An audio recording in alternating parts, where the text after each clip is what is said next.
We're with William Westover Smythe at the Westover Winery, and he would like to say something about the history of this area in relation to wines. Well, thank you very much. Just to let you know, my grandmother actually was born on this road in 1906. The road's Palomares Road. Our family actually came here in the early 1800s, and they farmed in what is today called San Lorenzo. In the 1800s, it was called Squattersville, and that was very interesting. My grandmother was born here, as I mentioned, in 1906 in a home that still exists to this very day. But at that time, it was cherries and it was not grapes. And I know in the Livermore area, they had some grapes at that time, but I think there was well less than 500 acres. When I say, well, that time there were no grapes, but when I came here in 1985, I think Livermore had probably less than 500 acres of grapes. At what time in Fremont, I believe, which is not far from here, there were over 80 wineries. In Livermore, there were a lot. It seemed like everybody had wineries in the 1800s. And then during Prohibition and during the ages of phylloxera in the late 1800s, pretty much all the grapevines were devastated.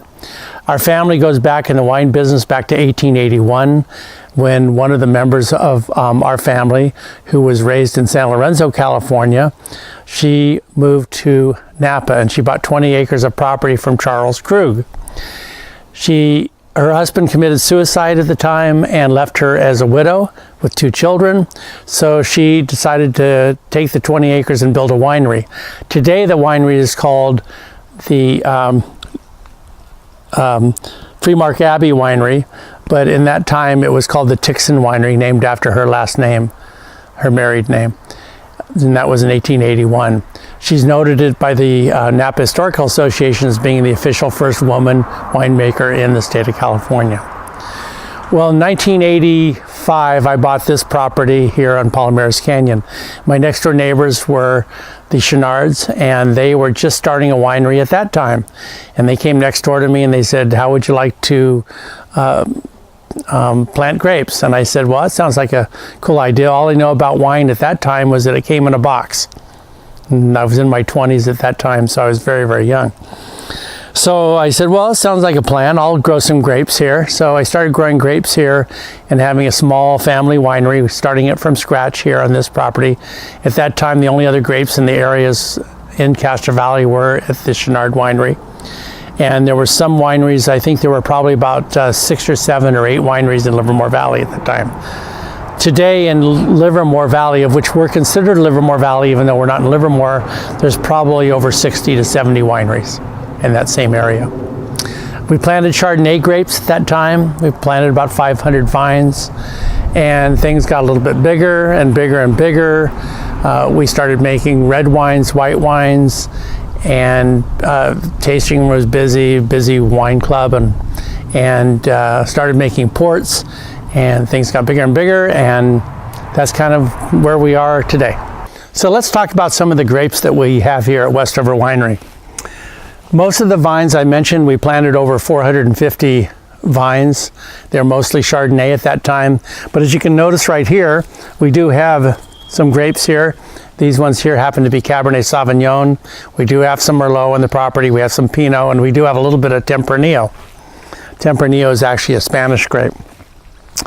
But most of the vines that we have here are Chardonnay grapes.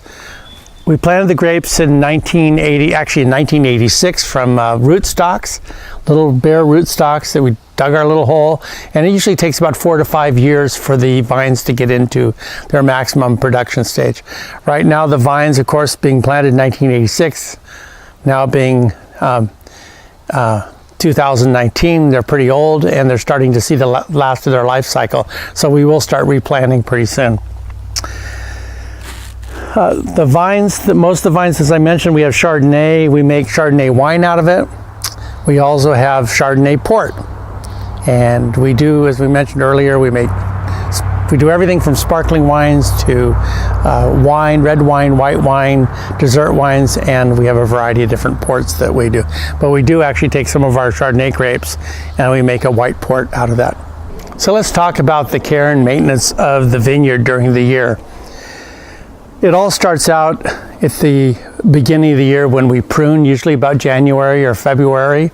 And we actually count the number of buds in every single vine, and we only leave so many buds because we know from the buds how many clusters, wine grape clusters. And then after we prune, about a month or two later, and they start budding out, we administer sulfur. And we don't use any insecticides here, no chemicals or anything like that. We just use natural sulfur for the control of mildews in the vineyards. So we don't put any fertilizers here. We don't do any irrigation. It's all dry farmed here. And the theory for that is, of course, the roots can go deeper to get the soil. They'll be hardier. And so we don't administer any insecticides or chemicals or anything to the vineyard. We do all hand picking. There's obviously no machine picking here. And we don't get a huge harvest out of it, but we're not looking for a huge harvest out of it. During the year, we usually spray maybe the sulfur 2 or 3 times during the year, but we try not to over sulfur because you don't want the certain taste in the wine and smell. You should always stop at least a month or 2 before the harvest time. We also, during the year, we will thin out the vines because we're trying to get as much sun to the actual clusters into the vine as we possible, and also to allow for maximum airflow around the vines to reduce the possibility of mildew, and so we don't have to use other systemics and insecticides and things like that. And we usually will trim that back 2 or 3 times during the year. We try to use a rototiller instead of weed killers on the property, so that that's more natural that way to control the weeds. And we do have a problem with deer sometimes, so we try to control the deer naturally with fences, and that seems to work somewhat, but the deer do have their toll on the vineyards. Lately we've been seeing different animals such as foxes and turkeys get in there. So it's a never-ending battle to try to nurture the vineyards and try to get them in an area like this, which doesn't have as many grapes. Because a lot of people say, well, how come you don't put nets on vineyards in Livermore? Well, that's because they have thousands and thousands and thousands of acres, and the birds and the animals just can't eat that many grapevines. But up here in Palomares Canyon, with only about 4 or 5 vineyards in the canyon and all small ones, there's just a small amount of vines, but a larger number of animals and pests and birds to come down here and get these. We do put nets on in August to keep the birds from eating the vines. The birds pretty much can clean this place out in 2 or 3 days if we don't put nets on the vineyards. So that's a major problem. So when you get to a certain point, we have to net all the vines, put nets over every single one of them. And then of course, when we go to harvest, which will be usually around September sometime, when we harvest, we take the nets off and we harvest the grapes, and we start the winemaking process. So how about the winemaking process? Well, when we harvest the grapes, if they're white grapes, we bring them in and we do what's called destemming and crushing. We put them in a device that actually separates the actual stems from and then puts a slit inside each one of the berries to allow the juice to come out. What we do from there is we take it, for white wines, we stick them directly into this 2-ton Wilma's press. This presses the juice out so you don't have the skins, and the juices will go out of this and go into a tank. We'll either put it in the tank to let it settle for a night, and after that we'll decide whether we want to ferment it in the tank or whether we want to ferment it in barrels. Fermentation is where you have little things that are called yeast, and you have sugar, and the yeast come and eat the sugar. The waste product is CO2 and alcohol, and that's how wine is actually made. It's that simple. And so with red wines, a little bit different. The red color from the red wines comes from the actual skin of the grapes. We put the actual berry, the entire berry, in the destemmer crusher. We separate the stems from and we put the slit in the berry, and we put them in these big white bins. And then we put our yeast in there and let it ferment. And then the red wine color comes from the actual skin of the grape. If you treated most red wine grapes like white wine grapes and put them directly into here, you'd still have a white wine. You wouldn't have a red wine. But with red wines, you want the nice, rich red color to go inside to the wine, and that actually comes from the skin of the grape.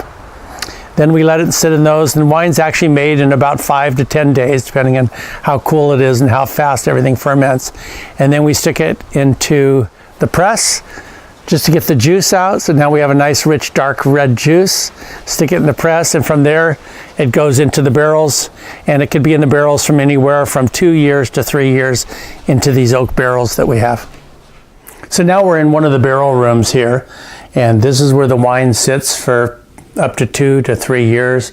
Our ports, some of them stayed in the barrel for 10 years. For example, I believe I have a 2009 Petit Syrah port over there, and we're actually still making it in a Ruby style and not a Tawny style. We have some Barbera here, Sangiovese, and we have some Cabernet and several other varietals in this room. But in here, in a naturally cooled room, we've made our cellars to be like caves, so we don't have to use air conditioning. I do see some air conditioning up here, but we very seldom ever use air conditioning because these rooms are meant to be like a cave. Thick concrete floors, thick insulated ceilings. So that's that. Now we'll move on to the actual wine production and bottling. So anyway, about 20 years ago, I was in the Mosel in Germany. And up until that time, we had actually hired bottling trucks to come in, and the bottling trucks would come in and they would bottle the wine for us, and we didn't have to make a big investment in the bottling line. But we had to have more production of the wines. Instead of being able to have small production of many different wines, we had to have a fairly large production of fewer wines. And the other problem is that when the trucks, sometimes they weren't as dependable, they would break down. Sometimes they wouldn't show up. It was very expensive. So I'm in Germany, in the Mosel, and I went to a small winery on the side of a hill. If you've ever been to the Mosel, you know it's a canyon, very, very steep mountains. They literally will take little wagons and roll people down the hills. It's that steep. But the wineries are also built on the side of the hills. So I went into these and I said, how do you get bottling trucks into your wineries here in the Mosel? And they go, you Americans, you're so funny. We bottle all of our own wine with all of our own equipment. I said, but that takes forever. And they go, no, you should see what we have. So they showed me what was called a monoblock bottling system. This is probably a good 20, 25 years ago. And this piece of equipment here, we were the first ones in the United States to get this. Very first one in the United States. In fact, the company that sold it to us, they were actually based out of Buffalo in New York, and they were mostly into beer tanks. But anyway, because of this little connection that I made with them, they started distributing this, and I was their very, very first customer. And this actually came from Italy, but this was exactly the same one that I saw in the Mosel in Germany. So I bought this, and of course we had to deal with different electricities. 220 in Europe, 110 here, so then we had to convert this to 220. Some of the electricity had to be converted because it was all made for Italian equipment and European equipment. So we bought it, and since that time we've been using this. We could bottle as little as 10 or 20 gallons of a wine, all the way up to thousands of gallons of wine using this at a speed of about half as fast as a big bottling truck. So even half as fast is pretty darn fast. Here we have a filler. So you put the bottle in here. This automatically fills it, it spins around, the next person takes it, sticks it in there, that puts a cork in it, then from there it goes into our automatic labeler and then our capsular, and now we have a bottle of wine. Okay, so we're back, and again, I'm William Westover Smythe, Bill Smythe, if you want to be friendly, and this is my incredible wife here, Kelly Smythe, and this is, every winery has got to have a winery dog, and we actually have a winery dog here. Say hello to Killer, the winery dog. Well, actually, her name's not Killer. As you can see, she's just a sweet little dog. But anyway, tell them what her name is. So this is actually Daisy, but they announced Killer because, of course, everyone wants to see the big dog at the winery. They turn around and find this little marshmallow instead. So now we're in our tasting room, and our tasting room, as you can see here, well, you can't see much of it, but we actually have a pool table in our tasting room and tables for people to sit, back areas for people to picnic, and we have a waterfall. And this is where the hardest part of the job goes, but one of the most enjoyable. And that's actually trying to sell the product we make, right, Kelly? Yes. So we have a couple bottles here, and one of the things we learned on early was labels. And we wanted a label that you could read very easily. When people go to the stores, they actually see right away that that is a Cabernet. There's the year of the wine, and we have 2 labels. That was so that we could, in the early days when we sold to stores, we would get more shelf space. We have 2 labels, and this is the Westover label, and that's my middle name. My grandmother's maiden name. Was born on this road in 1906, and on the label it tells the type of wine, where it comes from. This one happens to come from local grapes in Pleasanton.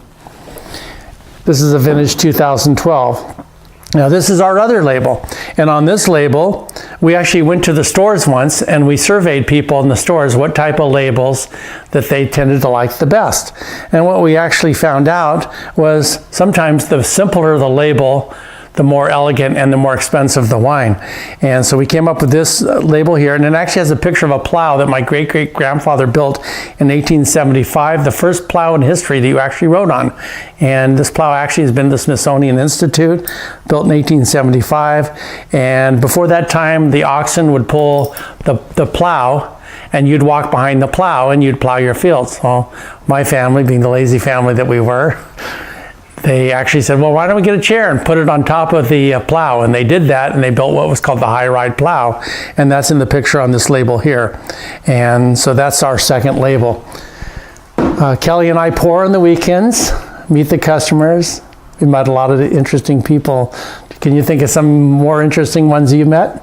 I think we've had a few interesting returns after weddings. They come back to celebrate here for anniversaries or other special events.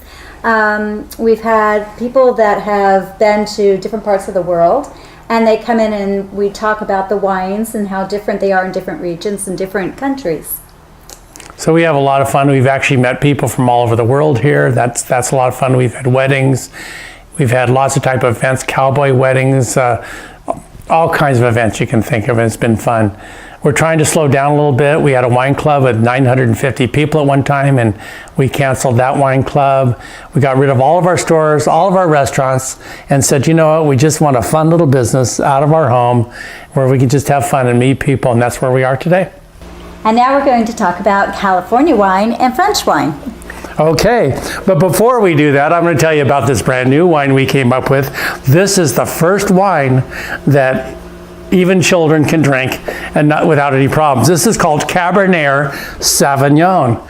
As the words on there says, the label says Cabernet. This is the next pet rock. This is a bottle with only air in it, and this is the first organic wine. This is the first wine that will never give you headaches, no hangovers, all kinds of wonderful benefits of Cabernet Sauvignon. But anyway, this is a fun thing. But in all seriousness, let's talk about California wines and European wines, French wines or so.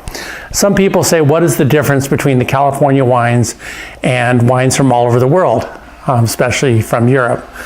Well, we've traveled all over the world, South Africa, Australia, the United States and Europe, and so, and had a good opportunity to compare and learn a lot about all the different wines of the world.